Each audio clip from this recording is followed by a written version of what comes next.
All right. What's going on, guys? Jamie here from The Loaded Gamer. I'm here with Burnie Burns from Rooster Teeth. Hey, how are you doing? Good, man. How are you? Good. It's day 2 of RTX Sydney, so I'm coming off of like yesterday's crazy day, but with the energy of like just being the last day. So. Right. So how was day 1 for you? Day 1 was pretty hectic. You know, it's last year the event was about 5,000, 6,000 people. Yep. And yesterday was 12,000 people just yesterday. Yeah, so right. 12,000 people yesterday, 12,000 people today. It's just crazy. So second RTX Sydney convention, as you mentioned. Yeah. How do you find being in Australia? Do you Love enjoy it. spending time here? Yeah, I've never been to Australia before starting Rooster Teeth. I'd always dreamed about coming here. And, you know, once we were invited to come to some conventions and show, we were actually, the first time we came was we were invited by the Australian Centre for the Moving Image in Melbourne. Melbourne? Yes. Am I good? Okay. We get some Melbournes. Melbourne. Yeah. But ever since we started coming to Australia, we just have recognized that there's this incredibly engaged, very enthusiastic audience that's just ready to be entertained. And especially if like American production companies and media companies make the trip over to Australia, they're very appreciative. So when we were trying to figure out where to go international for the first RTX, it was kind of a no-brainer, to be honest with you. So Red vs. Blue was arguably the first kind of big thing for you guys. I think I was probably 13, 14 when I started watching it, so about a decade ago now. Right. When you were initially producing that, did you ever even consider the possibility that it would become as big as it has done? Well, I mean, whenever you start a project, you have like hopes and dreams of how well it's going to go, but I would say that Red vs. Blue surpassed my wildest expectations about 3 weeks in. Right. Initially, it was planned to be only 6 episodes. Now we're going into our 15th season, so it's pretty nuts. Yeah, so it was a really quick success, and it's also been a long success, and I'm very appreciative of both of those things. So in terms of setting up a second Rooster Teeth convention outside of the States, why Australia? Of all the wonderful places that exist in the world. Well, like I was saying, it was kind of a no-brainer for us just because we've always had such success of coming down here as part of other people's conventions. Yep. And, I think that like maybe RTX kind of started out of fan events that began in Canada. So Canada's another choice that kind of made a little bit of sense, but it wasn't far enough away. And it just felt different, and it felt really cool to do something in Sydney. So it was just a really good choice. I mean, just, honestly, it's an excuse to make a trip down here. That's really, for us, it's like everybody wants to come to RTX Australia. It's not a bad place. I mean, because I live here, I tend not to think much of it, but, you guys seem to love it. Yeah, so. We absolutely love it. In terms of, I know you've had some annoying Trump questions already since being here, but with the current political climate in America, are you concerned that the increasing taxes on products from Mexico, such as tequila, will affect the process of creating the Rooster Teeth podcast? No, I think the biggest threat to Rooster Teeth creativity is the fact that Gavin could lose his visa. Well, it's highly unlikely that they will ban travelers from the UK, but I don't want to take anything for granted at this point, you know what I mean? And if Gavin gets in a situation where he can't get a green card and his visa expires, it's hard to imagine Rooster Teeth without Gavin. He's a huge creative voice for us. And so I'm actually legitimately concerned about it, yeah. So I just want to quickly talk about the Burnie.com website debacle that went on. For those of our audience who may not be aware, could you give a brief synopsis of what went on? All right, so this is years ago, well over a decade, before I started Rooster Teeth, there was, my name Burnie is spelled B-U-R-N-I-E, just like the city in Tasmania. And I've never seen it spelled that way. It comes from my last name, Burns. That's why it's spelled that way. But I was in the .com industry, so I was very savvy about getting my own .com name. And so I saw that Burnie.com was already parked by another site. But I knew when it was expiring. And the day it expired, I bought it. And then I got contacted by, this is like 1998, I got contacted by a web administrator for the city of Burnie in Tasmania. They said, we would like to buy your website. Or they saw that I didn't have anything on it. I was using it for email. And they said, we'd like to use the site. We're Burnie, Tasmania. We want to make it the home of our web pages. And I was like, no, I use it for email. That's fine. But then they did come back. He came back a couple different times. And I was like, all right, this will be funny. I started making ridiculous demands. Like, I will give it to you if you let me have Burnie@Burnie.com as my email address.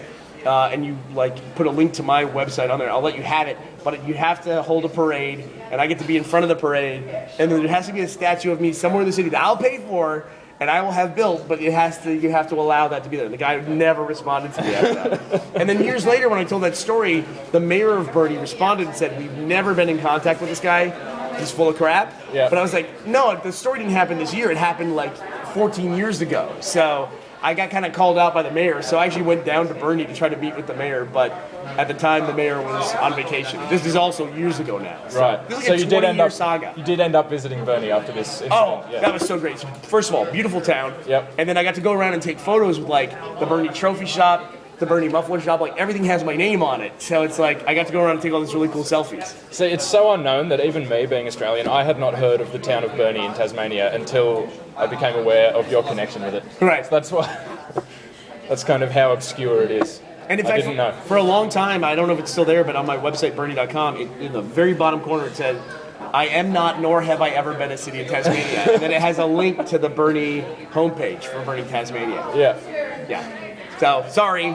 That's the last thing anyone wanted was to live in a lovely city and have this dope that has the same name as you guys. So this is a boring generic one, but if you could change anything that you've done in your career, you'd do anything differently? Man, no, it's hard to say. I mean, standing here, it's like I wouldn't want to mess with anything that got us to this point.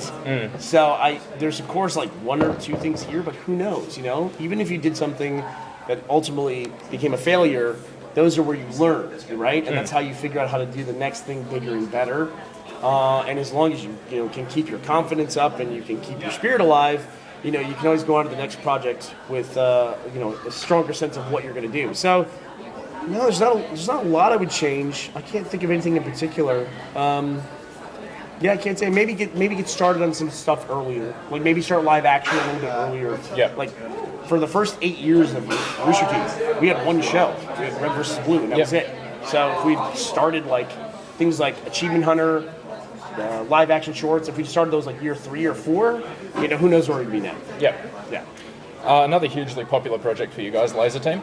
Are there any details that you can disclose currently about a possible sequel? Or? Well, we're definitely making it. Yep. And we're going to start production in the next 40 days. Oof. Yeah, so it's coming up fast. It's coming around. I'm working out. Michael's been working out a ton. Yep. We got to get ready to get in spandex. Yeah, you look good, man. We got to get back into spandex suits. So it's I need to get all this like in check. And but it's going to be a lot of fun. One of the great things about Laser Team 2 is that it doesn't have the burden that Laser Team did of like explaining what this world is. Because and people what's going now on. know. Now they know. We've already established all that. So now it's just like all comedy. Yeah. It's like we can just all focus on the comedy. You guys know who these characters are. We're off to the races. And the last one I've asked all the other guys as well. Are there any more specific personal goals that you're chasing in terms of your career or personally? Or Well, I'm pretty lucky in that I get to do a lot of those things where, like in 2016, I wanted to act more. Because after Laser Team, I really enjoyed that.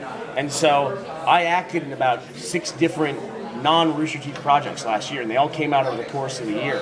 The most recent one was I was in the James Franco movie Why Him. I had a part where I was his friend. Right. I was like he's a web famous game developer. So I was his friend. I played myself in it. Yep. And they gave me some lines and everything. Everything got cut, but it was still a really fun experience to do. do you think if you bought the DVD, you could see the deleted scene maybe? I'm in it. You can see me. I turn around and look like I'm about to say Oh, but something. they cut it back to a non-speaking part. Exactly Yeah, right. right. So I'm there. I'm just guy who turns around now. But that stuff is fun to me, and I like being on movie sets. I like just being part of that process, and I learned so much. And it's just really cool. But then I had some other parts over the course of the year which were great. I got to do a horror movie. Yep. I play a lot of dads and teachers and coaches and cops. Right. But I'm middle-aged authority figure is where they. Do you ever feel a bit cast. bitter about that kind of typecasting going on? Or? No, I'm just happy to be working. Yeah, Yeah, that's fair. Yeah, I'm not too worried about it. And also I don't have a ton of experience, acting in other projects. Yep. I have a lot at Rooster Teeth, so I learn something every time I do something. Yeah.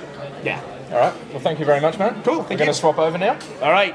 First, I'd like to start off with just thinking then, after all the hype in the recent election about Bernie Sanders and feel the burn coming around, do you reckon Burnie Burns for president 2020 could be a thing? Could be a thing. I think I need to start a little bit lower than president. Maybe, I don't know. Who knows? Like mayor of Austin or something like that. Then I'll work my way up to governor of Texas, and then I'll be president. Heard it here first. Listen, if there's one thing that's inspiring about Trump, it's that anyone can be president of the United States. very clearly anyone. Even if you don't have the qualifications for that job, just put your name down. No, like if you want to move from Australia and be president, go for it at this point. I mean, who knows? Why not? Great. We'll start with the Aussie questions then. Probably you've already answered the first question. What's your favourite Aussie beverage or alcoholic beverage? I think you've got one in your hand. Dude, I gotta say, I like James Bogue. Yep. Who's from Tasmania, right? And that's where Burnie is, in Tasmania. So I tend to drink James Bogue, but I also, in America, drinking cider is not considered very manly, so I can get away with it when I'm in Australia. But now I've learned it's not the manliest thing in Australia either. You can do whatever you want though here. But Americans aren't that manly either to Australians, so this fits my stereotype. I'm good. Same theme. Favourite food? That's Australian. Dude, it's so easy. Meat pies. It's so hard to keep myself in check.